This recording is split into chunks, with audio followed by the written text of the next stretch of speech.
মেয়েদের নিজের বাড়ি বলতে কিছু হয় না, আমিও ভাবতাম আগে। কিন্তু সত্যিই কি শুধু মেয়েদেরই নিজের বাড়ি বলতে কিছু হয় না? এখন আমার কি মনে হয় জানো, পৃথিবীতে কারোরই নিজের বলতে কিছু হয় না। নিজের বাড়ি কেন, নিজের বলতেই কিছু হয় না। মেয়েদের বাপের বাড়ি, শ্বশুর বাড়ি। মেয়েদের যদি শ্বশুর বাড়ি হয় তাহলে ছেলেটার কি হবে? ছেলেটারও নিশ্চয়ই বাপের বাড়িই হবে।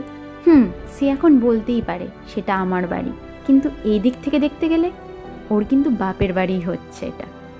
আর ওই যে তোমার শাশুড়ি, তারও কিন্তু এটা শ্বশুর বাড়ি। তাহলে তোমার শ্বশুরেরও নিশ্চয়ই এটা বাপের বাড়িই হবে। হ্যাঁ, অনেক পরিশ্রম করব, দিয়ে নিজে একটা বাড়ি বানাবো, তখন তো আমি বলতে পারবো যে এটা আমার বাড়ি। আচ্ছা, সেটা কতদিনই বা তোমার থাকবে? তুমি কি নিয়ে যেতে পারবে সেটাকে? আজকে যেটা আমার, কদিন আগে আমার কি ছিল, আর কতদিনই বা আমার থাকবে? এখনকার ঝগড়া মানেই তো শুধু আমার।